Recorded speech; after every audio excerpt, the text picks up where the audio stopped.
पूरे 3 साल बाद पंकज दुबई से वापस इंडिया लौटा था। एयरपोर्ट पर कदम रखते ही उसके चेहरे पर एक प्यारी सी मुस्कान फैल गई। अपने दिल को ये समझाने में उसे पूरे 3 साल लग गए थे कि अब उसे वापस लौटना चाहिए। इसी वजह से वह बिना किसी को बताए अचानक इंडिया आ गया था। वो सबको सरप्राइज देना चाहता था, खासकर ये देखना चाहता था कि शिल्पा उसे सामने देखकर कैसे रिएक्ट करेगी। शिल्पा एक बेहद खूबसूरत और मासूम सी लड़की थी और पंकज का दिल उसके लिए आज भी उसी बेताबी से धड़क रहा था। जैसे ही टैक्सी उसके बड़े से आलीशान बंगले के सामने आकर रुकी, उसने अपना सामान उतारा और डोरबेल बजाई। चौकीदार ने जब उसे देखा तो उसके चेहरे पर खुशी फैल गई। वह मुस्कुराते हुए बोला, साहब जी आप आ गए, और तुरंत दरवाजा खोल दिया। पंकज ने अपना सामान नौकर को थमाया और बोला, अंदर ले आओ। फिर पूरे स्टाइल और आत्मविश्वास के साथ बंगले के अंदर दाखिल हो गया। लाउंज में कदम रखते ही उसकी नज़र सबसे पहले अपनी माँ सरोज जी पर पड़ी, जो नौकरानी से रात के खाने के बारे में बात कर रही थी। लेकिन जैसे ही उनकी नज़र पंकज पर पड़ी, वे हैरानी से भर गई।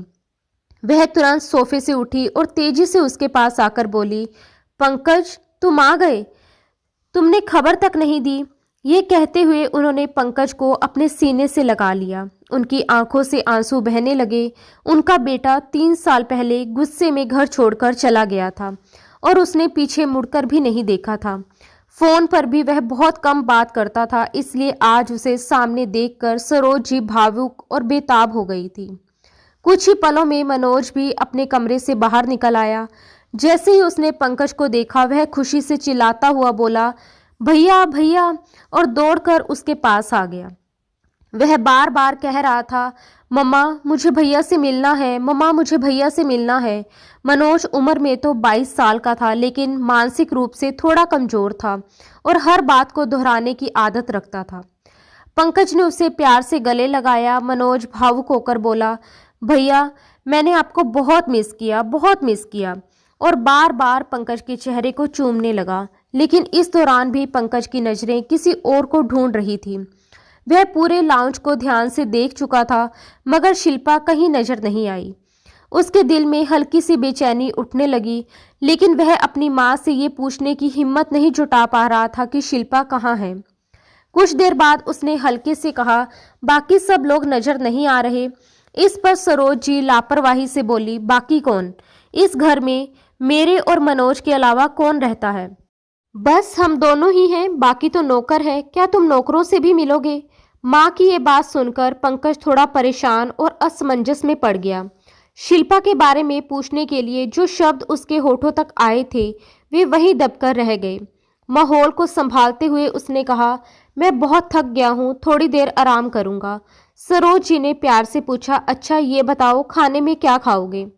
पंकज मुस्कुराते हुए बोला, मम्मा अब आप जो भी बना देंगी मैं खा लूँगा। 3 साल से घर के खाने के लिए तरस गया हूँ। सरोज जी भावुक होकर बोली, आज मैं खुद किचन में जाकर तुम्हारे लिए खाना बनाऊंगी, तुम पहले फ्रेश हो जाओ। जब पंकज अपने कमरे में पहुंचा तो कमरा साफ सुथरा और पहले जैसा ही सजा हुआ था।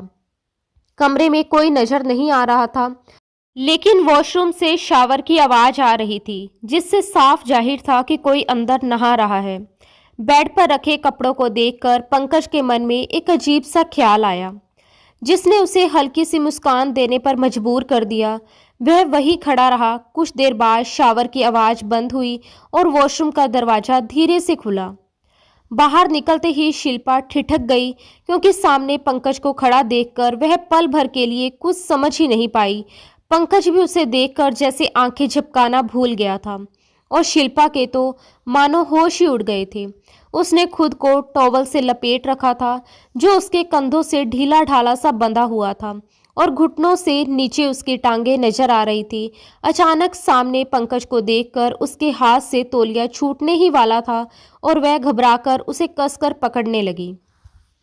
शिल्पा को अपनी आंखों पर यकीन नहीं हो रहा था कि पंकज सच में उसके सामने खड़ा है। उसका दिल तेजी से धड़कने लगा और दिमाग में हजारों सवाल घूमने लगे कि वह इस अजीब और अचानक बनी सिचुएशन को कैसे संभाले। दूसरी ओर पंकज भी उसे इस तरह सामने देखकर खुद को संभालने की कोशिश कर रहा था। 3 साल की दूरी यादें और दिल में दबे जज्बात एक पल में उभर आए थे। वह उसकी मासूमियत, उसकी घबराहट और उसके सामने खड़े होने के एहसास से विचलित सा हो गया था। वह धीरे धीरे एक एक कदम बढ़ाकर उसकी ओर आया, लेकिन शिल्पा बुरी तरह घबरा गई और पीछे हटने लगी। घबराई हुई आवाज में वह बोली, आप यहाँ? पंकज ने हल्की मुस्कान और हैरानी भरे लहजे में कहा, हाँ मैं। क्यों, क्या हुआ? शिल्पा ने शर्म और घबराहट के बीच खुद को संभालते हुए कहा, आप ऐसे बिना बताए कमरे में कैसे आ सकते हैं? पंकज ने सहज अंदाज में जवाब दिया, दरवाजा खोलकर, ये मेरा ही कमरा है, मैं अपने कमरे में क्यों नहीं आ सकता? शिल्पा बड़ी मुश्किल से अपना तौलिया संभाले हुए थी। उसकी आंखों में शर्म, घबराहट और हैरानी साफ झलक रही थी। दिल की धड़कनें तेज थी और वह जल्दी से इस सिचुएशन से बाहर निकलना चाहती थी। उसने हिम्मत जुटाकर कहा, प्लीज़ आप बाहर जाइए, मुझे कपड़े बदलने हैं। पंकज हल्की शरारत और थकान भरे अंदाज में बोला, तो मेरे सामने बदल लो, मैं थक कर आया हूँ, मेरा बाहर जाने का कोई मन नहीं है। वैसे भी तुम मेरी बीवी हो। यह सुनकर शिल्पा को जैसे आग सी लग गई थी। उसके दिल में दबा हर पुराना जख्म एक पल में ताजा हो गया था। बीते सालों की तकलीफ, अपमान और दर्द उसके चेहरे पर साफ झलकने लगा। कांपती हुई आवाज में वह बोली, प्लीज बाहर जाइए, लेकिन पंकज का बाहर जाने का कोई इरादा नहीं था। शिल्पा एक हाथ से अपने तौलिए को कसकर थामे हुए थी और जैसे ही दूसरे हाथ से बेड पर रखे अपने कपड़े उठाने लगी, पंकज ने अचानक उसकी कलाई पकड़ ली। उसी पल उसका दूसरा हाथ उसके तौलिए पर जा टिका। शिल्पा की जान जैसे गले में अटक गई थी। डर, शर्म और घबराहट से उसकी आंखें फैल गई। वह कांपते हुए बोली, पंकज प्लीज, ये आप क्या कर रहे हैं? पंकज ने भावनाओं में बहते हुए कहा, अपनी बीवी से प्यार जताने की कोशिश कर रहा हूँ, जो इस हाल में भी क़यामत ढा रही है, आते ही मुझे पागल कर रही है। शिल्पा और भी ज्यादा घबरा गई और भराई हुई आवाज में बोली, आप शायद भूल गए हैं कि आप मुझे किस हाल में छोड़कर गए थे। उसकी आंखों में आंसू झलक आए और फिर एक गहरी सिसकारी उसके होठों से निकल गई। उसकी टूटती हुई हालत देखकर पंकज का दिल भी पसीज गया। उसने तुरंत उसका हाथ छोड़ दिया। शिल्पा जल्दी से अपने कपड़े उठाकर वॉशरूम के अंदर चली गई। कमरे में एक अजीब सी खामोशी छा गई। पंकज ने गहरी सांस ली। उसके दिल में अपने किए पर पछतावा भी था, लेकिन उस वक्त हालात ही कुछ ऐसे बन गए थे कि वह खुद पर काबू नहीं रख पाया था। कुछ देर बाद जब शिल्पा वॉशरूम से बाहर आई तो उसकी नजरें झुकी हुई थी और चेहरे पर गहरी उदासी छाई हुई थी। पंकज ने मन ही मन ठान लिया था कि वह रात को उसकी सारी शिकायतें, गिले शिकवे और दर्द दूर करने की कोशिश करेगा। वह उसे इतना प्यार देगा कि 3 साल की सारी कड़वाहट उसके दिल से मिट जाएगी। लेकिन शिल्पा वॉशरूम से निकलते ही बिना कुछ कहे सीधा कमरे से बाहर चली गई। सफर की थकान और मन की उथल पुथल से पंकज भी परेशान था, इसलिए नहाकर कपड़े बदलने के बाद वह कुछ देर के लिए सो गया। रात को वह डिनर के समय बाहर आया। उसने देखा कि डाइनिंग टेबल तरह तरह के स्वादिष्ट पकवानों से सजी हुई थी और मनोज और सरोज जी पहले से ही बैठे हुए थे। सरोज जी ने मुस्कुराते हुए कहा, आओ, हम तुम्हारा ही इंतजार कर रहे हैं। मनोज ने खुशी से कहा, मैं बिरयानी खाऊंगा। सरोज जी ने प्यार से कहा, ठीक है, मैं तुम्हें देती हूँ, और उसके लिए बिरयानी की एक भरी हुई प्लेट निकाल दी। पंकज ने भी अपनी प्लेट में थोड़ी सी बिरयानी डाली, लेकिन उसकी नजरें बार बार इधर उधर घूम रही थी। उसने हल्की चिंता के साथ पूछा, शिल्पा कहाँ है? वो खाना नहीं खाएगी? सरोज जी ने लापरवाही से कहा, उसे छोड़ो, जब भूख लगेगी तो किचन में खा लेगी, तुम खाना खाओ। देखो, ये बिरयानी मैंने खुद अपने हाथ से बनाई है। पंकज कुछ भावुक हो गया और बोला, मम्मा, मैं अपने किए पर बहुत शर्मिंदा हूँ।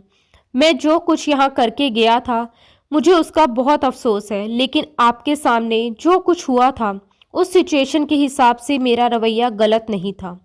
सरोज जी ने बात को खत्म करते हुए कहा, बात पुरानी हो गई है, इसे बार बार क्यों दोहरा रहे हो? तुम खाना खाओ, जो कुछ हुआ हम तो इस बात को भूल भी गए हैं। मैं मानती हूँ कि तुम्हारे साथ भी नाइंसाफी हुई है, लेकिन अब जैसा तुम चाहोगे वैसा ही होगा। अगर तुम ये रिश्ता नहीं निभाना चाहते तो छोड़ो इस शादी को। शिल्पा की फिक्र मत करो, वह एक कोने में पड़ी रहेगी। अगर तुम दूसरी शादी करना चाहते हो तो कर सकते हो, मुझे कोई प्रॉब्लम नहीं है। बस बेटा, तुम अब वापस विदेश नहीं जाओगे। मैंने अपनी गलती की सज़ा 3 साल काटी है और अब मैं समझ गई हूँ कि कभी भी बच्चे की मर्जी के खिलाफ नहीं जाना चाहिए। ये कहते हुए सरोज जी ने अपने आंसू पल्लू के कोने से पोंछ लिए। पंकज और भी ज़्यादा शर्मिंदा हो गया।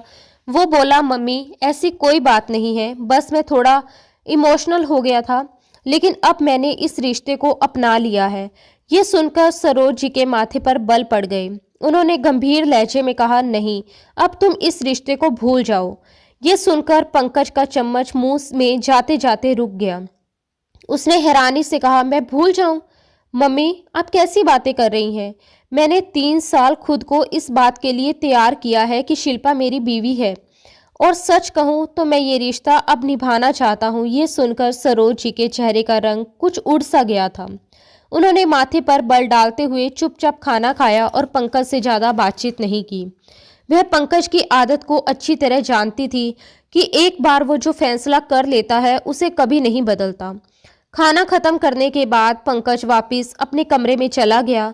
उसके मन में शिल्पा को लेकर कई सवाल और उम्मीदें थीं। वह बेसब्री से उसका इंतजार करने लगा, लेकिन ये इंतजार सिर्फ इंतजार ही बनकर रह गया। रात के करीब 1 बजे तक वह शिल्पा के आने की राह देखता रहा, लेकिन वह कमरे में नहीं आई। धीरे धीरे पंकज के सब्र का बांध टूटने लगा और उसे उस पर गुस्सा आने लगा। उसके मन में ख्याल आया कि आखिर इतनी जिद क्यों? क्या शिल्पा उसकी एक गलती को कभी माफ नहीं करेगी? पंकज को अपनी पिछली गलतियों पर गहरा पछतावा था और वह उनकी भरपाई करना चाहता था। वह उसे सारी खुशियां देने के लिए तैयार था, फिर भी शिल्पा का ये रवैया उसे चुभ रहा था। आखिर वह इतनी अकड़ और दूरी क्यों दिखा रही थी? गुस्से और बेचैनी में पंकज कमरे से बाहर निकल आया। पूरा लॉन्च अंधेरे में डूबा हुआ था। घर में गहरी खामोशी पसरी हुई थी। उसने किचन की ओर नजर डाली तो वहां की लाइट भी बंद थी और कमरा पूरी तरह खाली था। नीचे कुल 4 कमरे थे, एक पंकज का, एक सरोज जी का, एक ड्राइंग रूम और एक गेस्ट रूम। मनोज का कमरा ऊपर था, बल्कि उसके लिए 2 कमरे थे। एक जिसमें उसके मनपसंद खिलौने रखे रहते थे और वह उनसे खेलता था, और दूसरा वह कमरा जहां वह सोता था। पंकज ने गेस्ट रूम का दरवाजा खोलने की कोशिश की तो वह अंदर से बंद मिला। उसी पल वह समझ गया कि शिल्पा इसी कमरे में है। उसने हल्के से दरवाजा खटखटाया, लेकिन अंदर से कोई जवाब नहीं आया। उसने दोबारा दरवाजा खटखटाते हुए कहा, शिल्पा, मैं जानता हूं कि तुम कमरे में हो, दरवाजा खोलो। लेकिन शिल्पा ने दरवाजा खोलना तो दूर, उसे जवाब देना भी जरूरी नहीं समझा। इससे पंकज और ज्यादा तिलमिला गया। गुस्से में वह वापस अपने कमरे में चला गया, तकिया ठीक किया और बिस्तर पर लेट गया। लेकिन उसकी आंखों से नींद कोसों दूर थी। जैसे ही वह आंखें बंद करता, शिल्पा का चेहरा उसकी आंखों के सामने घूमने लगता। उसका तौलिए से लिपटा हुआ रूप उसके दिमाग को और ज्यादा बेचैन कर रहा था। बार बार वही अदा, वही अंदाज उसकी आंखों के सामने आ रहा था। बेचैनी में वह फिर से उठ बैठा और उसका गुस्सा और भड़क गया। वह उठकर चुपचाप लॉन्च की ओर चला गया। चौकीदार, ड्राइवर और नौकर सभी अपने अपने कमरों में जा चुके थे और पूरा घर सन्नाटे में डूबा हुआ था। पंकज पीछे की तरफ से गेस्ट रूम की बाहरी खिड़की के पास पहुंचा। उसने देखा कि खिड़की पूरी तरह बंद नहीं थी। जैसे ही उसने खिड़की को थोड़ा सा खोला, अंदर से किसी के रोने की धीमी आवाजें सुनाई देने लगी। पंकज ने खिड़की से झांककर अंदर देखा और हल्के से पर्दा हटाया तो सामने का नजारा देखकर वह ठिठक गया। शिल्पा बिस्तर पर लेटी हुई रो रही थी। साफ जाहिर था कि वह पंकज से नाराज, आहत और दिल से टूटी हुई थी। लेकिन जैसे ही पंकज खिड़की के रास्ते कूदकर अंदर आया, आहट सुनते ही शिल्पा घबराकर उठकर बैठ गई। वह डरी हुई आवाज में बोली, कौन है? कौन आया है? उसने तुरंत लाइट ऑन की और सामने पंकज को देखकर और ज्यादा घबरा गई। गुस्से और हैरानी से भरे लहजे में वह बोली, आप यहाँ क्या कर रहे हैं? आपको शर्म नहीं आती? चोरों की तरह मेरे कमरे में आ गए। पंकज ने गुस्से से भरी आवाज में कहा, तुम्हें मेरी बात समझ नहीं आई? दरवाजा खटखटाया था ना मैंने। प्यार से बात समझ नहीं आती? शिल्पा तुरंत घबराकर खड़ी हो गई और कांपती हुई आवाज में बोली, प्लीज आप यहाँ से चले जाएं। लेकिन तब तक पंकज उसके काफी करीब आ चुका था, उसके सामने आकर खड़ा हो गया था। इससे पहले कि शिल्पा कुछ कदम पीछे हट पाती, पंकज ने भावनाओं में बहते हुए उसे अपने पास खींच लिया। वह घबरा गई और खुद को छुड़ाने की कोशिश करने लगी। पंकज ने भारी और उलझे हुए लहजे में पूछा, क्या कर रही थी? लेकिन शिल्पा ने कोई जवाब नहीं दिया, बस खुद को उससे अलग करने की कोशिश करती रही। पंकज ने कहा, मैं तुमसे अपने पिछले बर्ताव के लिए माफ़ी मांगना चाहता हूँ और इस रिश्ते को वैसे निभाना चाहता हूँ जैसे निभाने का मेरा हक है। मैं तुम्हें इज्जत के साथ अपने कमरे में लेकर जाना चाहता था, लेकिन तुम नहीं आई। खैर, ये भी तो मेरा ही कमरा है। शिल्पा डर और बेचैनी के साथ बोली, प्लीज़ आप मुझसे दूर रहिए, मैं आपके पास नहीं आना चाहती। पंकज ने भावनाओं में डूबते हुए कहा, मेरे दिमाग को उलझाकर, मेरी सारी भावनाओं को भड़काकर अब तुम कह रही हो कि तुम मेरे पास नहीं आओगी। ऐसे कैसे हो सकता है? आंखें बंद करता हूँ तो तुम्हारी वही छवि मेरी बेचैनी बढ़ा देती है। मुझे अंदाजा नहीं था कि तुम्हारी खूबसूरती मेरे होश पर इस कदर असर डालेगी। बहुत बड़ी गलती की मैंने, 3 साल बर्बाद कर दिए। मुझे तो उसी रात। ये कहते कहते उसका लहजा और भी बहकने लगा, लेकिन शिल्पा लगातार खुद को उससे छुड़ाने की कोशिश कर रही थी। पंकज की पकड़ मजबूत थी और हालात उसके काबू से बाहर होते जा रहे थे। जब शिल्पा खुद को पूरी तरह असहाय महसूस करने लगी तो उसकी आंखों से आंसू बहने लगे। वह रोने लगी। ये देखकर पंकज का दिल कुछ पिघल गया। पंकज ने कहा, क्या बात है, रो क्यों रही हो? उसने कहा, प्लीज मुझसे दूर रहो। पंकज कहने लगा, बहुत नखरे दिखा रही हो तुम, मैं तुम्हारे और नखरे बर्दाश्त नहीं करूंगा। ये कहकर वह उसे बिस्तर तक ले आया और उसे बिस्तर पर लिटा दिया। इससे पहले कि वह उठती या कोई विरोध करती, पंकज ने उसे मौका ही नहीं दिया था। वह खुद को उस पर गिरा चुका था और अब उसके ऊपर हावी हो चुका था। वह कहने लगी, प्लीज एक बार मेरी बात सुन ले। लेकिन पंकज बेसुध होकर आगे बढ़ने लगा था। उसने उसके बालों को पूरी तरह खोल दिया था और अपनी उंगलियां उसके बालों में फंसा दी थी। इससे पहले कि वह अपनी बेचैनी उस पर उतारता, वह बेहोश हो चुकी थी। उसे बिल्कुल निस्तेज देखकर पंकज के होश उड़ गए। वह उसे हिलाने डुलाने लगा और कहने लगा, भगवान के लिए उठो, तुम्हें क्या हुआ है? मैंने तो तुम्हारे साथ ऐसा कुछ भी नहीं किया, अभी तो कुछ किया ही नहीं। लेकिन शिल्पा को होश नहीं आ रहा था। पंकज इतना परेशान था कि रात को ही उसे गोद में उठाकर लॉन से होते हुए बाहर ले आया। उसने अपनी गाड़ी की पिछली सीट पर उसे बड़ी सावधानी से लिटाया। फिर मेन गेट खोलकर गाड़ी बाहर निकाली। गेट बंद करने के बाद वह दोबारा गाड़ी में बैठा और तेज रफ्तार में ड्राइव करता हुआ उसे पास के अस्पताल ले गया। अस्पताल पहुंचते ही उसने घबराई हुई आवाज में लेडी डॉक्टर से कहा कि पता नहीं उसकी बीवी को अचानक क्या हो गया, वो बेहोश होकर गिर पड़ी थी। डॉक्टर ने उसे ऊपर से नीचे तक अजीब नज़रों से देखा और बोली कि पहले आप इन्हें फोल्डिंग बेड पर लिटा दीजिए। उसने वैसा ही किया। जांच के बाद डॉक्टर ने सख्त लहजे में कहा कि अब आप बाहर जा सकते हैं। कुछ देर बाद नर्स बाहर आई और बोली कि आपकी बीवी को होश आ गया है। ये सुनते ही पंकज की रुकी हुई सांस जैसे वापस लौट आई। उसने घबराहट में पूछा कि क्या वह अपनी बीवी से मिल सकता है? नर्स ने कहा कि जी हाँ, आप मिल सकते हैं। वैसे भी डॉक्टर आपको बुला रही हैं, आपसे बात करना चाहती हैं। पंकज जैसे ही कमरे के अंदर गया, उसने देखा कि शिल्पा होश में थी, मगर उसकी आंखों से लगातार आंसू बह रहे थे और तकिया भीग चुका था।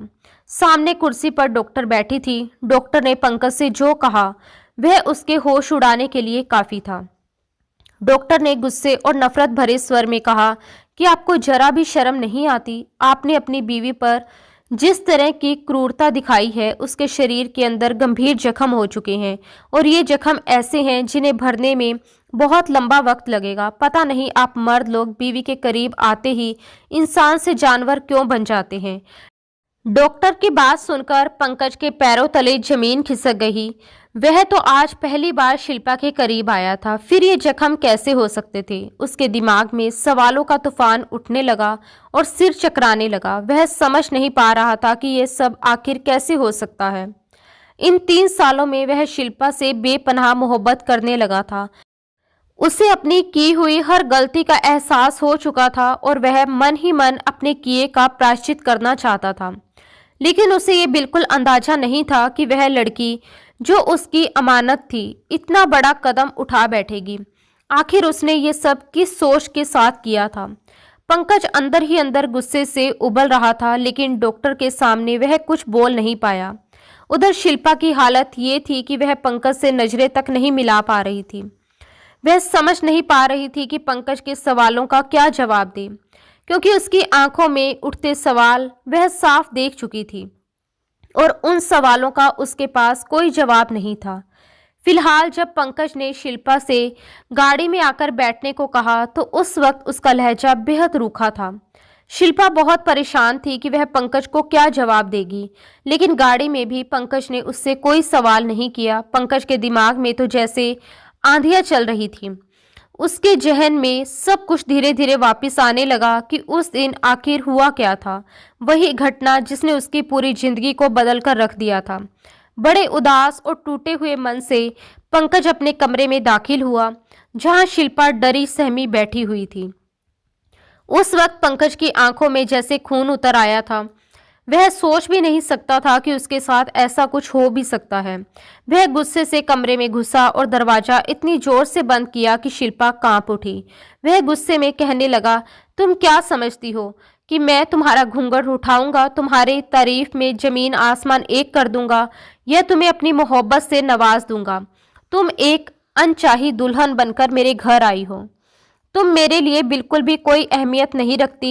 मैं तुम्हारी शक्ल तक देखना पसंद नहीं करता। तुम्हारे साथ बैठकर बात करना तो बहुत दूर की बात है। पंकज का बस चलता तो वह उस नाजुक सी लड़की का बुरा हाल कर देता। वह तो वहां सिर्फ एक शादी में शामिल होने गया था। उसे क्या पता था कि किसी और की होने वाली बीवी उसकी अपनी बीवी बन जाएगी। वह अपनी माँ के साथ एक शादी में गया था। सरोज जी की सहेली की बेटी की शादी थी। उस वक्त पंकज को दुबई से आए हुए कुछ ही महीने हुए थे और उसे दोबारा वापस दुबई भी जाना था। लेकिन सरोज जी जिद करके उसे अपनी सहेली की बेटी की शादी में ले गई थी। वह एक पिछड़ा सा इलाका था, जहां एक छोटे से घर के सामने ही तंबू लगा हुआ था और मेहमानों को वहीं बिठाया जा रहा था। पंकज इस तरह की शादियों में आने का आदी नहीं था। हमेशा अमीर लोगों के साथ ही उसका उठना बैठना और मिलना जुलना रहा था। वह सिर्फ अपनी माँ के जोर देने पर वहां आया था, इसलिए चुपचाप जाकर कुर्सी पर बैठ गया। वहां उसके लिए दिलचस्पी के लायक कुछ भी नहीं था, इसलिए वह अपने मोबाइल पर टेक्स्ट मैसेज करने लगा।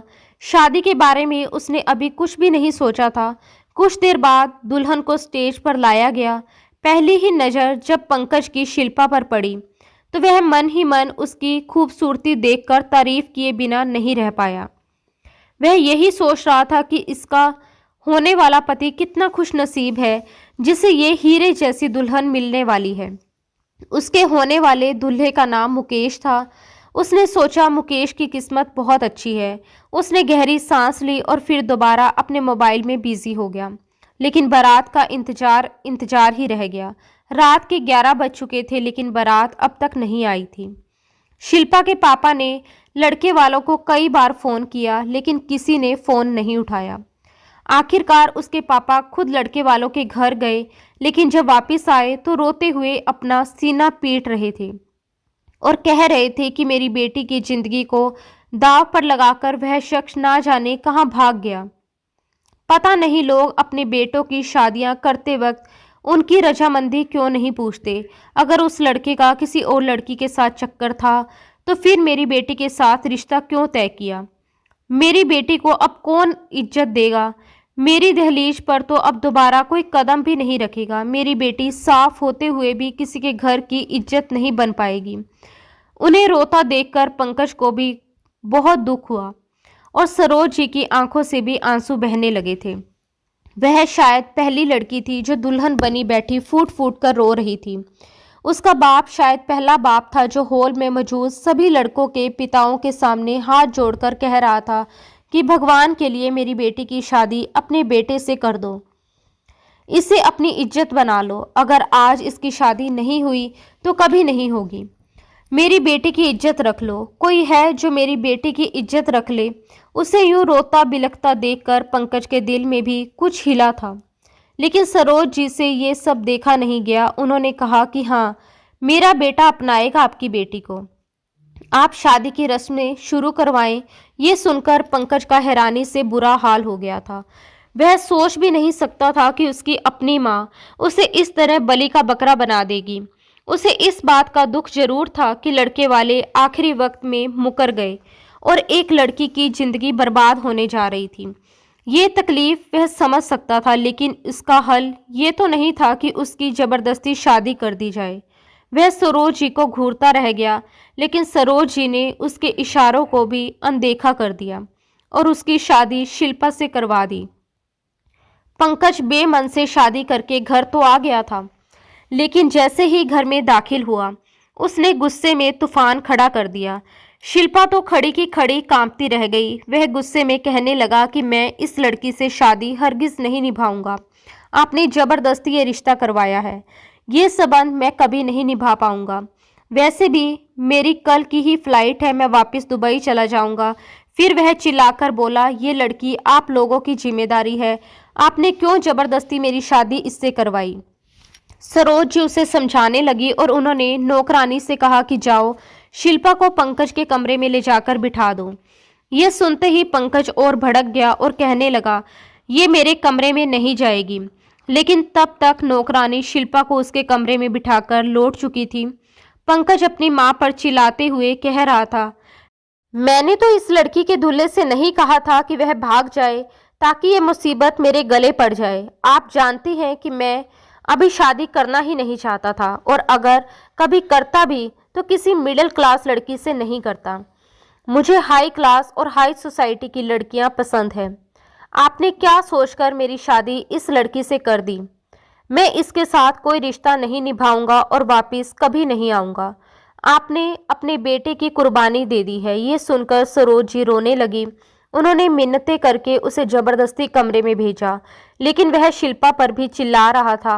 वह कहने लगा कि जबरदस्ती की बीवी को मैं बीवी नहीं मानता।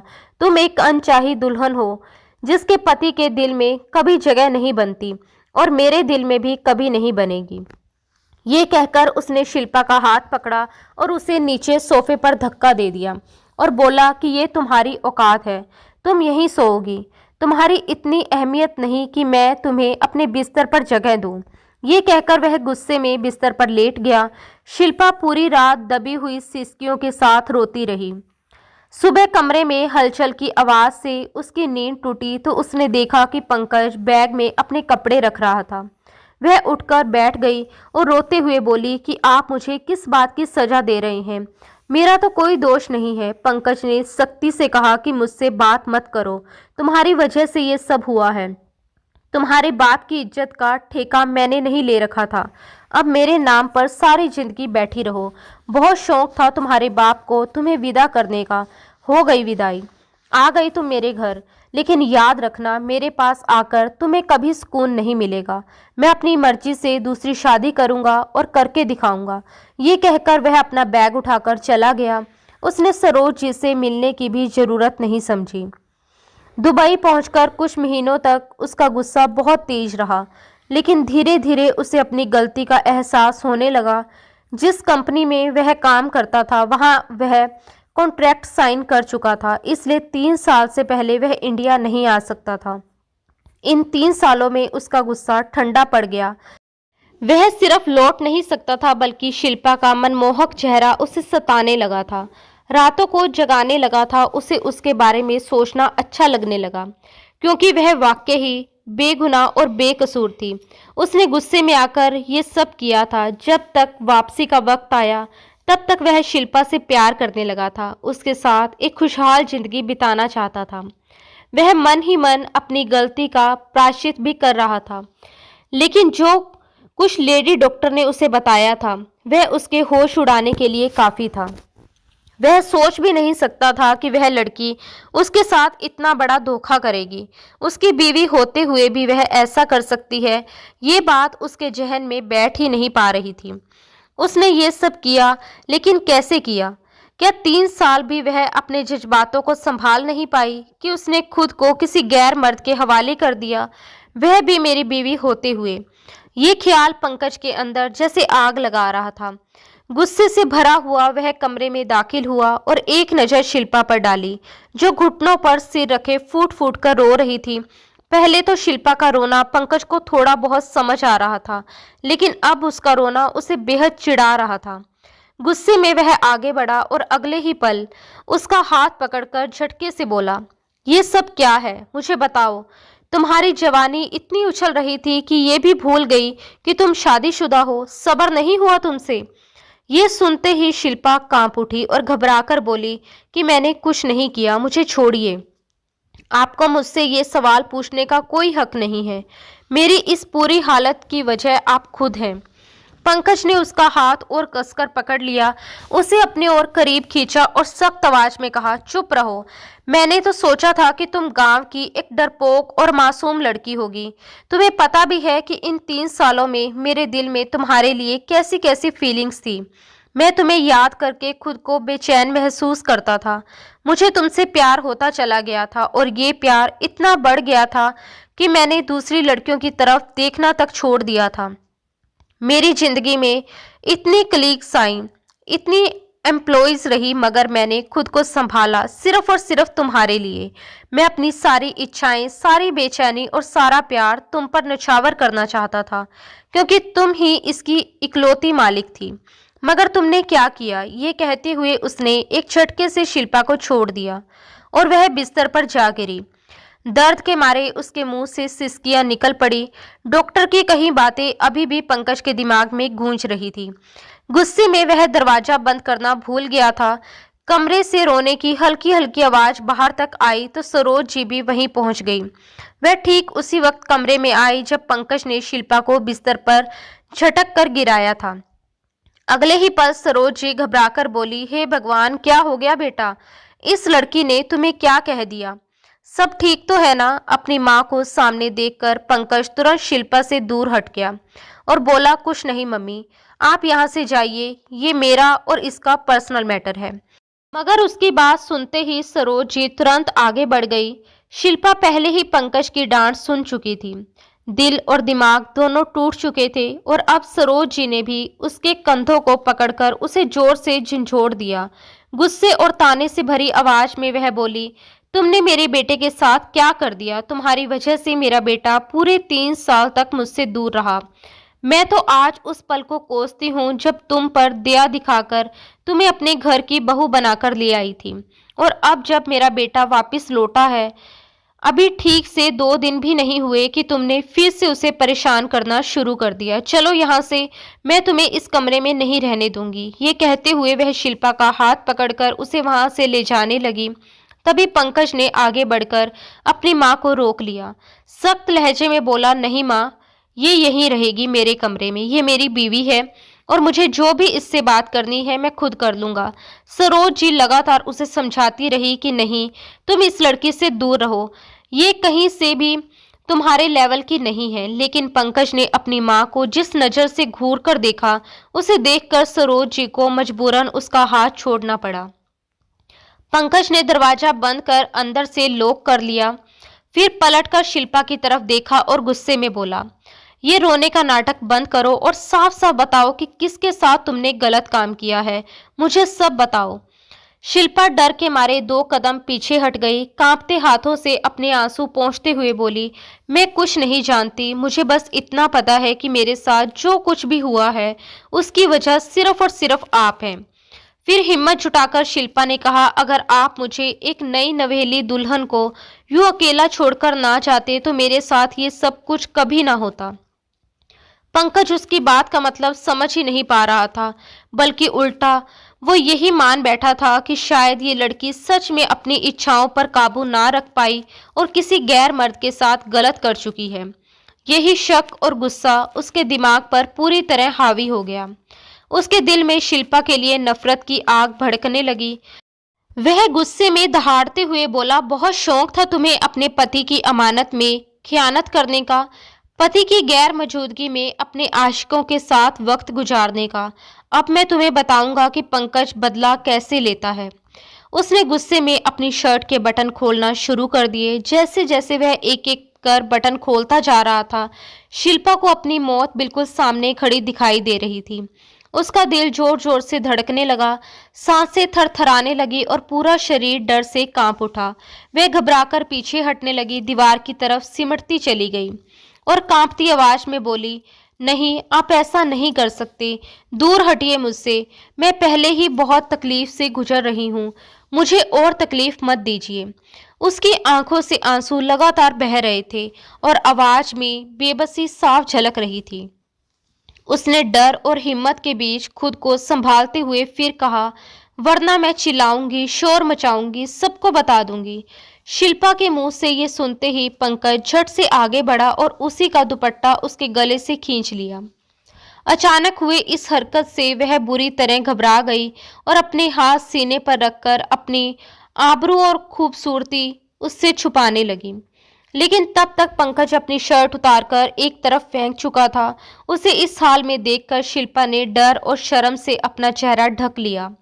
पंकज के चेहरे पर शरारती सी मुस्कान उभर आई और वह तंज भरे लहजे में कहने लगा, क्यों, अब शर्म आ रही है तुम्हें? अब मेरी भी तारीफ करो ना, जैसे अपने यार की करती होगी। यकीनन तुम्हारी मर्जी भी तो शामिल होगी ना। वह जानबूझकर खुद को भी तकलीफ दे रहा था और ऐसे शब्दों का इस्तेमाल करके शिल्पा को भी तोड़ना चाहता था। जानबूझकर वह एक एक कर ताने मार रहा था और शिल्पा लगातार रोती जा रही थी। वह रो रो कर हाथ जोड़ते हुए कह रही थी, आपको भगवान का वास्ता है, आप इस तरह के शब्दों का इस्तेमाल मत कीजिए। मैं आपकी बीवी हूँ, ऐसा मत कीजिए। मैं पहले ही बहुत तकलीफ में हूँ। आपने सुना था ना डॉक्टर ने क्या कहा था? उसकी रोती हुई आवाज़ सुनते ही पंकज की आंखों में अजीब सी चमक आ गई। उसने अपने माथे को खुजलाया और फिर उसी का दुपट्टा उसके मुंह पर कसकर बांधना शुरू कर दिया। हाथ और मुंह बांधने के बाद उसने उसे झटके से बिस्तर पर गिरा दिया। इससे पहले कि वह अपनी अगली हद पार करता, दरवाजे पर तेज तेज दस्तक होने लगी। लगातार धड़ाधड़ होती आवाज़ सुनकर पंकज एक झटके में उससे अलग हुआ और गुस्से में बोला, कौन है? अभी यहाँ से जाओ। मम्मी, क्या आप हैं? मगर बाहर से कोई जवाब नहीं आया। जैसे ही पंकज ने दरवाज़ा थोड़ा सा खोला, उसी पल दरवाज़ा पूरी ताकत से खुल गया और सामने मनोज कमरे में दाखिल हो गया। ये देखकर पंकज के माथे पर पहले से ही गहरी शिकन पड़ गई। अगले ही पल मनोज की नज़र शिल्पा पर पड़ी, जो हाथ और मुंह बंधे बिस्तर पर बैठी सिसक सिसक कर रो रही थी। पंकज को गुस्से में देखकर मनोज तड़प उठा और बोला, ये सब क्या है भाई? आप इतनी प्यारी भाभी के साथ ऐसा बर्ताव कैसे कर सकते हैं? आपको शर्म आनी चाहिए। इतनी प्यारी गुड़िया जैसी सॉफ्ट सी शिल्पा के साथ आप ये सब कैसे कर सकते हैं? आपने उसे बांधकर क्यों रखा है? ये कहते हुए वह तुरंत शिल्पा की तरफ बढ़ा। मनोज को अपनी ओर आते देखकर शिल्पा और डर गई। वह बिस्तर पर चढ़ते हुए दूसरे किनारे की तरफ सरक गई और घुटनों के चारों ओर अपनी बाहें लपेटकर सहम गई, जो पंकज को भी कुछ अजीब लगा। मगर उसी वक्त उसे मनोज पर भी गुस्सा आ गया और वह चिल्लाकर बोला, मनोज, तमीज नहीं है क्या तुम्हें? क्या माँ ने ये नहीं सिखाया, यूं किसी के कमरे में नहीं घुसते? मनोज तुरंत पलट कर बोला, ये किसी का कमरा नहीं है, ये मेरी शिल्पा का कमरा है, समझे आप यहाँ से चले जाइए। आपने इसे बांध कर क्यों रखा है? हाँ, क्यों बांधा है? वह आगे बढ़कर शिल्पा को खोलना चाहता था, लेकिन शिल्पा लगातार खुद को उससे दूर करती जा रही थी। अगले ही पल पंकज आगे बढ़ा, मनोज का हाथ पकड़कर उसे अपने कमरे से बाहर घसीट लाया। मनोज बाहर गिर पड़ा। गुस्से से पंकज दहाड़ा, दोबारा मेरे कमरे के आसपास भी दिखाई मत देना, समझे तुम? दफा हो जाओ यहाँ से। ये कहकर उसने दरवाजा जोर से बंद कर दिया। उसका सारा मूड पहले ही खराब था। वह उस लड़की को सबक सिखाना चाहता था, मगर ना जाने क्यों उसे रोता देखकर उसके दिल में दया सी उमड़ आई। वह आगे बढ़ा, झटके से उसके मुंह से कपड़ा हटाया और सख्त आवाज में बोला, मैं तुम्हें इतनी आसानी से नहीं छोड़ूंगा, समझी तुम?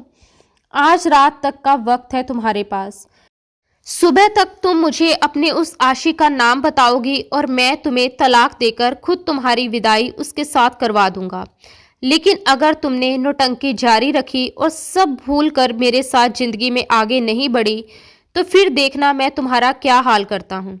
ये कहकर वह उसे बेड से उठने को कहता हुआ बाहर चला गया। शिल्पा एक तरफ सोफे पर बैठी रोती रही और पूरी रात वही गुजार दी। वह कैसे बताती, किन शब्दों में बताती, उसकी आंखों से आंसू रुकने का नाम नहीं ले रहे थे। रोते रोते वह सोफे पर ही आधी लेटी हुई सो गई।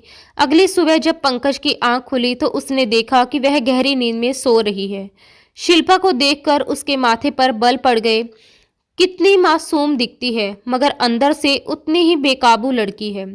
कौन जानता था कि इस मासूम चेहरे के पीछे कैसी लड़की छिपी है जो कुछ वक्त के लिए भी अपने पति का इंतजार नहीं कर पाई। ये सोचकर वह सीधा वॉशरूम में चला गया। आज वक्त से पहले ही उसकी आंख खुल गई थी। शायद वह सारी रात ठीक से सोया ही नहीं था। फ्रेश होने के बाद वह कमरे से बाहर निकला। अभी तक सरोज जी सो रही थी, मगर किचन से आती खटपट की आवाज सुनकर उसके कान खड़े हो गए। वह बाहर जॉगिंग के लिए निकलने ही वाला था कि आवाज सुनकर रुक गया। धीरे धीरे बिना कोई आहट किए वह किचन की ओर बढ़ा और दीवार की ओट लिए थोड़ी दूर पर खड़ा हो गया। अंदर से नौकरानी की आवाज आ रही थी, अरे छोटे साहब, ये क्या कर रहे हैं आप? अगर बीवी जी ने देख लिया तो आपको तो कुछ नहीं कहेगी, लेकिन मुझे बहुत मारेगी, वह भी मुर्गा बनाकर। वह हंसते हुए उससे बात कर रही थी। तभी किचन में गूंजी आवाज सुनकर पंकज के होश उड़ गए। आंखों में बची खुची नींद भी पल भर में गायब हो गई। वह सांस तक रोककर खड़ा रहा, कहीं अगला शब्द सुनने से रह ना जाए। मनोज बोला, अरे कुछ नहीं होता, कोई तुम्हें कुछ नहीं कहेगा, समझी? कोई तुम्हें कुछ नहीं कहेगा, मैं हूं ना, बस मेरी बात मानती जा, बदले में जो कहोगी मैं करता जाऊंगा। मनोज की आवाज कांप रही थी, लहजा अजीब सा नशीला था, जैसे वह किसी मदहोशी में डूबा हो। थोड़ा आगे बढ़कर जब पंकज ने अंदर का नजारा देखा तो उसे अपनी आंखों पर यकीन नहीं हुआ। करीब 25-26 साल की नौकरानी नाश्ता बना रही थी और वहीं मनोज उसे बाहों में भरे, सिर उसके कंधे पर टिकाए बातें कर रहा था। पंकज फौरन पीछे हट गया। मनोज की ये हरकतें, वह तो 21-22 साल का होकर भी बच्चों सा था, फिर ये सब कैसे? शायद पंकज भूल गया था कि भले ही उसका दिमाग पूरी तरह परिपक्व ना हो, लेकिन वह शारीरिक तौर पर जवान हो चुका था। उसके भीतर भी वही इच्छाएं थी जो इस उम्र के लड़कों में होती हैं। सही गलत की पहचान ना होने के कारण वह फिल्मों और टीवी ड्रामों में देखा सुना ही यहाँ दोहरा रहा था और नौकरानी भी उसका फायदा उठा रही थी। वह बोली, मनोज बाबू, आपको पता है मुझे ना 5,000 रुपये चाहिए। मनोज ने उसे और पास खींचते हुए कहा, हाँ वैसे भी मम्मी के पर्स में बहुत से नोट रहते हैं, मम्मी के पास तो बहुत पैसे हैं, उनका पर्स हर वक्त पैसों से भरा रहता है। और अब तो पंकज भाई के पास भी मैंने ऐसे बहुत से पैसे देखे हैं। अगले ही पल नौकरानी खिलखिलाकर हंस पड़ी और बोली, मेरे राज दुलारे मनोज बाबू, आपको पता है अगर आप मुझे वे नोट लाकर देंगे तो मैं आपको कुछ ऐसा तोहफा दूंगी कि आप सोच भी नहीं सकते। आपको कितना अच्छा लगेगा। मनोज तुरंत उत्साहित होकर कहने लगा कि सच? अगर मैं तुम्हें वे नोट लाकर दूं तो तुम मुझे अच्छे अच्छे तोहफे दोगी? जो मैं कहूँगा वही करोगी? उसकी आंखों में अजीब सी चमक थी और आवाज में बचकानी जिद। वह आगे झुकते हुए बोला, प्लीज तुम मेरे कमरे में आया करो ना, मैं तुम्हारे साथ ढेर सारी बातें करना चाहता हूँ और तुम्हें बहुत ज़्यादा प्यार भी करना चाहता हूँ, बिल्कुल वैसे ही जैसे फिल्मों में हीरो अपनी हीरोइनों से करते हैं। उसकी बातें सुनते ही किचन के बाहर खड़े पंकज के पैरों तले जमीन खिसक गई। उसे यकीन ही नहीं हो रहा था कि मनोज के मुंह से ऐसे शब्द निकल सकते हैं। उसके दिल की धड़कन तेज हो गई, दिमाग में एक साथ सैकड़ों ख्याल घूमने लगे। वह सोच भी नहीं सकता था कि मनोज इस तरह की हरकतें भी कर सकता है। अगले ही पल पंकज तेज कदमों से किचन में दाखिल हुआ। उसे देखते ही मनोज घबराकर झट से नौकरानी से अलग हो गया, जैसे कोई बच्चा चोरी करते पकड़ा गया हो। नौकरानी भी बुरी तरह घबरा गई और हड़बड़ाहट में अपने कपड़े ठीक करने लगी। लेकिन उससे पहले कि वह कुछ समझ पाती, पंकज ने उसके मुंह पर एक जोरदार थप्पड़ जड़ दिया। थप्पड़ की आवाज पूरे किचन में गूंज उठी। पंकज गुस्से से कांप रहा था और दांत भींचते हुए बोला, बेशरम औरत, शर्म नहीं आती? 2 बच्चों की माँ हो और इस तरह की हरकतें करती फिर रही हो। मुझे जरा भी अंदाजा नहीं था कि तुम ऐसे भी निकलोगी। माँ ने तुम पर कितना भरोसा करके तुम्हें इस घर में नौकरी दी थी और तुम इसी घर के लड़कों पर इस तरह डोरे डाल रही हो, उनसे पैसे ऐंठ रही हो। इससे पहले कितने पैसे खा चुकी हो और ये सब क्या तमाशा चल रहा था। उधर मनोज डर के मारे दीवार से चिपक गया था। उसके चेहरे का रंग उड़ चुका था। दोनों हाथों से उसने अपना चेहरा ढक लिया और कांपती आवाज में बोला, भाई मुझे मत डांटो, मैंने कुछ नहीं किया। मैं तो आपका छोटा भाई हूं ना। मैं तो बस ऐसे ही देख रहा था। सच में मैंने कुछ नहीं किया। उसकी हालत देखकर साफ लग रहा था कि वह हालत की गंभीरता समझ ही नहीं पा रहा। नौकरानी भी अब फूट फूट कर रोने लगी। चोरी पकड़ी जाने पर वह तुरंत दोनों हाथ जोड़कर पंकज के कदमों में गिर पड़ी और गिड़गिड़ाते हुए बोली, माफ कर दीजिए बड़े साहब, मुझसे गलती हो गई। आप ही बताइए, आप मालिक लोग हो, मुझ जैसी गरीब को पैसे की जरूरत पड़े तो मैं कहाँ जाऊं। ये तो मनोज बाबू हैं जिन्होंने मुझे ये सब करने पर मजबूर किया। मैं तो इन्हें पागल समझती थी, मगर ये अक्सर ऐसी हरकतें करके मुझे पैसे दे देते थे और मैं चुपचाप ले लेती थी। पंकज बड़ी मुश्किल से अपना गुस्सा काबू में रखे हुए था। उसकी मुट्ठियां भींची हुई थी और आंखों में आग सी जल रही थी। दिल तो यही कह रहा था कि इसी वक्त इस औरत का मुंह तोड़ दे, लेकिन उसने खुद को रोक लिया। सख्त लहजे में उसने कहा, दफा हो जाओ यहाँ से और दोबारा मुझे इस घर में दिखाई मत देना। उसकी आवाज में कोई नरमी नहीं थी। नौकरानी एक पल भी रुके बिना वहां से भाग निकली। अब पंकज का पूरा ध्यान मनोज पर था, जो जैसे दीवार में ही समा जाना चाहता था। उसका शरीर सुंगड़ा हुआ था और आंखों में खौफ साफ झलक रहा था। जैसे ही पंकज ने मुंह खोला कि कुछ कहे, अगले ही पल मनोज चीख चीख कर रोने लगा। वह रो रो कर कहने लगा, मम्मा मम्मा प्लीज मुझे बचाओ, देखिए पंकज भाई मुझे मार रहे हैं। मम्मा प्लीज आइए, पंकज भाई मुझे मारेंगे, मेरी जान ले लेंगे, मैंने कुछ नहीं किया, इनको बताइए ना। वो लगातार रो रहा था। सरोज जी भी बेटे के रोने की आवाज़ सुनकर घबराकर उठ गई। जैसे ही वह किचन के पास पहुंची और उन्होंने पंकज को मनोज को डांटते हुए देखा तो बिना कुछ सोचे समझे तुरंत आगे बढ़कर मनोज को अपने सीने से लगा लिया। उसके सर पर हाथ फेरते हुए बोली, क्या हुआ पंकज, तुम अपने छोटे भाई से इस तरह क्यों बात कर रहे हो? तुम जानते हो ना कि ये नॉर्मल नहीं है, इसका मानसिक संतुलन ठीक नहीं है। सरोज जी की आवाज में चिंता और ममता साफ झलक रही थी। पंकज ने गहरी सांस ली। उसके मन में उबाल मचा हुआ था। वह मन ही मन बड़बड़ाया कि सिर्फ मानसिक संतुलन ही खराब नहीं है, मगर उसने ये बात जुबान पर नहीं लाई। थोड़ी देर चुप रहने के बाद वह बोला, माँ जरा इससे पूछिए कि ये सुबह सुबह नौकरानी के साथ क्या कर रहा था। जिस तरह की बातें ये उससे कर रहा था, मुझे तो आपको बताते हुए भी शर्म आ रही है। और सिर्फ बातें ही नहीं, ये आपके पर्स से पैसे चुराकर उन नौकरानियों को देता रहता है। माँ अपने मनोज का चेहरा देखती रह गई। उसकी मासूम शक्ल और डरी हुई आंखों को देखकर उसका दिल पसीज गया। कुछ पल बाद वह बोली, नहीं नहीं बेटा, तुम ऐसे कैसे कह सकते हो। ये सब आजकल की शरारती और तेज दिमाग नौकरानियों की चालें होती हैं। जरूर उन्होंने ही इसे फंसाने की कोशिश की होगी। तुम फिक्र मत करो, मैं आज ही उसे नौकरी से निकाल दूंगी और उसकी जगह कोई भरोसेमंद लड़की रख लूंगी। ये कहते हुए वह मनोज का हाथ पकड़कर उसे अपने साथ वहां से ले गई। उसके बाद पंकज का पूरा दिन जैसे बोझ में बीत गया।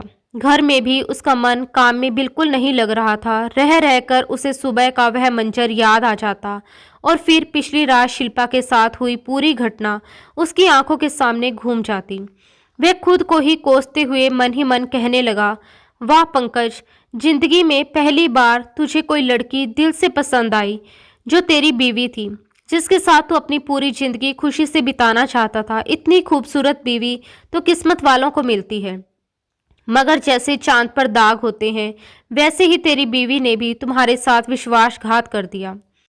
भारी दिमाग और थके हुए बदन के साथ वह बाहर से शाम को घर लौटा तो घर में कदम रखते ही उसकी नज़र सबसे पहले किचन से काम निपटाकर बाहर निकली हुई शिल्पा पर पड़ी। उसने अपना दुपट्टा एक तरफ कमर पर बांधा हुआ था। गर्मी की वजह से उसके चेहरे और गर्दन पर पसीने की बूंदें चमक रही थीं। वह अपने ही ख्यालों में खोई दुपट्टे के कोने से पसीना पोंछती हुई कमरे की तरफ जा रही थी। तभी पंकज की नज़र मनोज पर पड़ी, जो टीवी पर कार्टून देखते हुए भी शिल्पा को अजीब सी चमक भरी आंखों से घूर रहा था। ये देखकर पंकज का खून खोल उठा। उसने तुरंत तेज आवाज में शिल्पा को पुकारा। शिल्पा ने पलटकर उसकी तरफ देखा और घबराकर तुरंत अपना दुपट्टा ठीक करती हुई उसके पास आ गई। पंकज सख्त लहजे में बोला, ये क्या तरीका है? आइंदा के बाद मैं तुम्हें यूं दुपट्टा कमर पर बांधे हुए घूमते हुए नहीं देखना चाहता। पंकज का हाथ बढ़ते ही शिल्पा ने तुरंत दुपट्टा अपने सीने पर ठीक से ले लिया। ये सब देखकर सरोज जी हंस पड़ी, जो खुद अक्सर बिना दुपट्टे के ही घर में घूमती थी। उस वक्त भी वह ढीली ढाली कुर्ती और ट्राउजर में थी। हंसते हुए पंकज के पास आकर बोली, क्या पंकज बेटा, क्या हो गया? तुम कब से पुराने जमाने के मर्दों की तरह अपनी बीवी पर पाबंदियां लगाने लगे?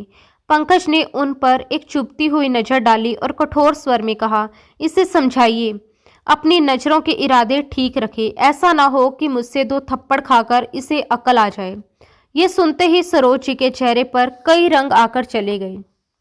पंकज को देखते ही मनोज घबरा गया और तुरंत अपने कमरे की ओर भाग गया। पंकज वहीं लॉन्च में बैठ गया। कुछ देर सरोज जी से बातें करता रहा। सरोज जी उसके सामने एक के बाद एक कई लड़कियों की तस्वीरें रखती जा रही थी और कहने लगी, बताओ बेटा, तुम्हें इनमें से कौन सी लड़की पसंद है? मेरा बेटा जिस लड़की पर हाथ रखेगा मैं तुम्हारी शादी उसी से करवा दूंगी। मगर पंकज बिना कोई प्रतिक्रिया दिए चुपचाप उन तस्वीरों को देखता रहा। कुछ देर बाद उसने धीमे स्वर में कहा, मैं अभी इस बारे में आपको कुछ नहीं बता सकता। मैं बहुत ज़्यादा थका हुआ हूँ और दिमागी तौर पर परेशान भी हूँ। जब मेरा मन शांत हो जाएगा तभी मैं आपको अपनी राय दूंगा। उसकी ये बात सुनकर सरोज जी को थोड़ी तसल्ली हुई और वह खुश होते हुए बोली, अच्छा, इसका मतलब इस लड़की से सचमुच तुम्हारा जी भर गया है। ये अच्छा ही है, इस लड़की को अपनी जिंदगी से हटा दो। वैसे भी इसका तुम्हारी जिंदगी में होना या ना होना कोई मायने नहीं रखता।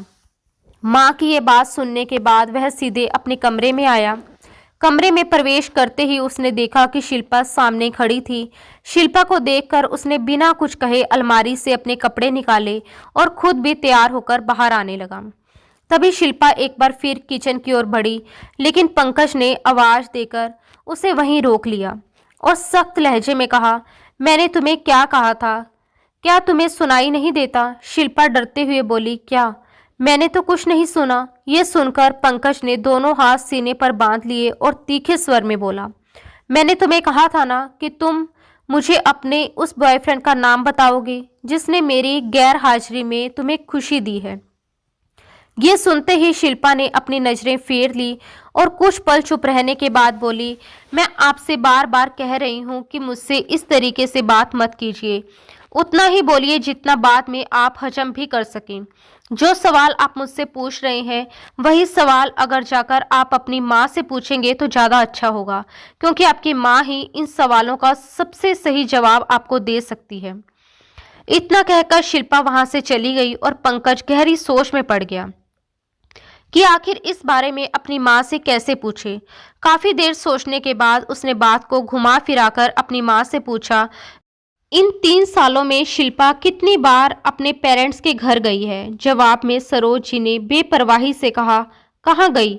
उसे तो हमारे इस बड़े घर की ऐसी आदत पड़ गई, एसी में रहती है। बड़ी मुश्किल से इन 3 सालों में कोई 8 से 10 बार ही अपने पेरेंट्स के घर गई होगी।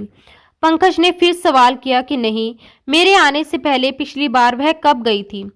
सरोज जी ने बेफिक्री से मुंह में कुछ डालते हुए जवाब दिया, अरे इसे तो 5 से 6 महीने हो चुके हैं, ये अपने पेरेंट्स के घर गई ही नहीं। ये सुनते ही पंकज गहरी सोच में डूब गया। इसका मतलब साफ था कि वह जो भी था यही का था, लेकिन कौन था वो? पंकज के दिमाग में एक के बाद कई सवाल और शक जन्म लेने लगे। अलग अलग कड़ियां जुड़ने लगी, मगर हर बार वह खुद ही शक के आगे सिर हिलाकर खुद को समझा लेता कि नहीं, ऐसा नहीं हो सकता। अगले दिन वह किसी काम से घर से बाहर गया हुआ था और जल्दी घर लौट आया। मन में एक ही ख्याल था कि आज अपनी माँ को सरप्राइज देगा। उसे लगा शायद माँ किचन में होगी। वह दबे कदमों से चलता हुआ किचन के दरवाजे तक पहुंचा ही था कि अंदर से शिल्पा के रोने की आवाज़ आने लगी। शिल्पा सिसक सिसक कर रो रही थी। उसकी आवाज सुनते ही पंकज के कदम वहीं थम गए और उसका दिल जोर जोर से धड़कने लगा। अगले ही पल अंदर से एक कर्कश आवाज गूंजी, कमीनी, क्या बताया है तूने पंकज को? बता मुझे, वो कल मुझसे इतनी पूछताछ क्यों कर रहा था?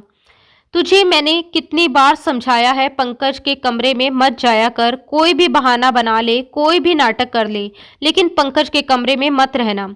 तेरे लिए अलग से रूम खाली करवाया है, फिर वहां क्यों नहीं रहती? क्या कह दिया है तूने पंकज को, जो वो मुझे बार बार जांच पड़ताल के अंदाज में सवाल कर रहा था? उसके जवाब में रोते हुए शिल्पा की कांपती आवाज गूंजी, मैंने उनसे कुछ नहीं कहा, मुझे छोड़ दीजिए, दर्द हो रहा है। क्या पहले आपने मुझे कम तकलीफें दी हैं जो अब मेरी जान लेना चाहती हैं?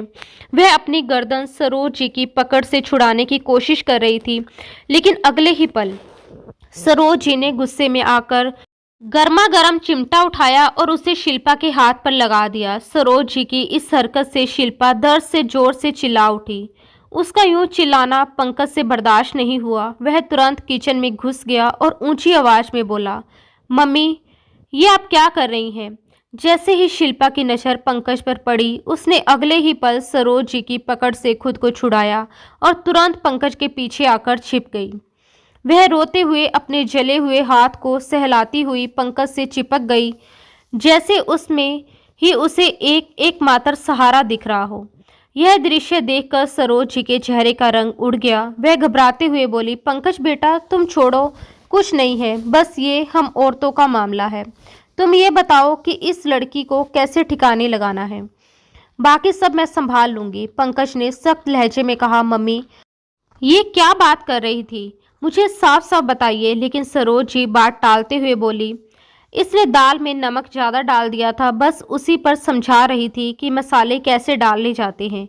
तुम छोड़ो इसे, इस पर ध्यान देने की कोई ज़रूरत नहीं है। मगर पंकज ने अपना हाथ आगे बढ़ाकर शिल्पा को अपने पीछे पूरी तरह छिपा लिया था। वह दृढ़ स्वर में बोला, माँ, मैं सब कुछ सुन चुका हूँ। ऐसी कौन सी बात है, कौन सा राज है जिसे आप इसे छुपाने के लिए कह रही थी? मुझे सच बताइए, आपको मेरी कसम। फिर उसने पीछे खड़ी शिल्पा की ओर देखते हुए कहा, शिल्पा, तुम मुझे सब बताओ। तुम्हें किसी से डरने की जरूरत नहीं है, एक एक शब्द सच बताओगी, अभी के अभी, वरना। उसके शब्द अचानक और भी खौफनाक हो गए, वरना मैं गर्मा गर्म खोलता हुआ पानी तुम्हारे ऊपर उड़ेल दूंगा। पंकज का ये रूप और जिस तरीके से उसने ये बात कही, उसे देखकर शिल्पा बुरी तरह सहम गई थी। डर और दर्द से कांपते हुए वह अब और कुछ छुपा नहीं सकी और तुरंत सारा सच उगलने लगी। आज से 3 साल पहले जो कुछ हुआ था, वह शिल्पा के लिए किसी बंद किताब का नहीं, बल्कि एक खुली हुई जख्मी दास्तान का हिस्सा था, जिसे वह आज पंकज के सामने खोल रही थी। उसका गला भर भर आ रहा था, आंखों से आंसू थमने का नाम नहीं ले रहे थे और हर शब्द उसके दर्द की गहराई को बयां कर रहा था। वह फूट फूट कर रोते हुए कहने लगी, आप मुझे छोड़कर जा चुके थे और मैं आपके कमरे में अकेली बैठी लगातार रो रही थी। मन बहुत घबराया हुआ था, शरीर थक चुका था और दिमाग सुन पड़ गया था। मैं यूं ही अधलेटी हालत में बैठी थी कि अचानक कमरे में एकदम से अंधेरा छा गया। पहले तो मुझे समझ ही नहीं आया कि क्या हुआ, फिर अगले ही पल मुझे किसी की मौजूदगी का एहसास हुआ। मुझे लगा शायद आप वापिस आ गए हैं, शायद मेरी तकलीफ देखकर लौट आए हों, लेकिन वह मेरी बहुत बड़ी गलतफहमी थी। कमरे में कोई और था जो धीरे धीरे मेरे करीब आया और फिर मेरे साथ गलत करने लगा। ये कहते हुए शिल्पा की सिसकियां तेज हो गई। वह रोते हुए आगे बताने लगी, उस रात मनोज ने मौके का फायदा उठाया था। उससे कुछ देर पहले वह अकेले अपने कमरे में बैठकर एक फिल्म देख चुका था, जिसमें दुल्हा दुल्हन के बीच होने वाली चीजें दिखाई गई थी और उसी ने उसके दिमाग को और ज्यादा गंदा कर दिया था। उसी वक्त उसने अपने मन में ये घटिया सोच बना ली थी कि जब भाई नई दुल्हन को छोड़कर चला गया है, तो अब भाभी के साथ ये सब उसे ही करना पड़ेगा। इसी सोच के साथ वह बिना सोचे समझे सीधे शिल्पा के कमरे में दाखिल हो गया। कमरे में जानबूझकर अंधेरा कर दिया गया और जबरदस्ती उसके साथ गलत काम किया गया। जब शिल्पा को पास में मनोज को लेटा हुआ दिखा, तो उसे जैसा सदमा लग गया। वह डर, बेबसी और घिन से कांप उठी और जोर जोर से पंकज को आवाजें देने लगी, मदद के लिए चीखने लगी। उसी शोर को सुनकर सरोज कमरे में आई। वहां का दृश्य देखकर और मनोज को रोते हुए खुद ही सारी बात कबूल कर लेने पर सरोज के होश उड़ गए थे। लेकिन उन्होंने सच्चाई का सामना करने की बजाय सारा दोष उल्टा शिल्पा पर ही डाल दिया। वह उसे डांटते हुए बोली थी, चुप कर, क्या तमाशा लगा रखा है? इज्जत का जनाजा निकालेगी क्या?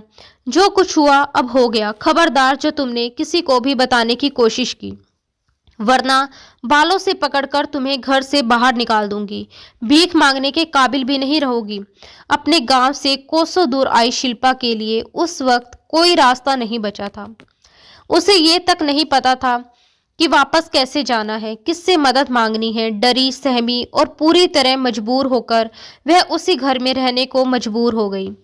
वह हर दिन मनोज से खुद को बचाने की कोशिश करती, उससे दूर रहने के बहाने ढूंढती, लेकिन वह फिर भी मौका पाकर उसकी इज्जत की धज्जियां उड़ाता रहा। और इन सब में सरोज जी उसका पूरा पूरा साथ देती रही। उन्हें बस यही उम्मीद थी कि पंकज इस लड़की को कभी स्वीकार नहीं करेगा। इस तरह उनका लाडला बेटा इस लड़की को अपने मतलब के लिए इस्तेमाल करता रहेगा। शिल्पा जब रोते हुए एक एक सच बयां कर चुकी तो कमरे में सन्नाटा छा गया और सरोज जी नजरें चुराए खड़ी थी, जैसे उनके पास अब कहने को कुछ भी बाकी ना हो। पंकज का तो बस नहीं चल रहा था कि वह पूरे घर को तबाह करके रख दे। इस वक्त उसे शिल्पा पर बेइंतहा दया आ रही थी, जिस पर उसके छोटे भाई मनोज ने वहशत और दरिंदगी की सारी हदें पार कर दी थी।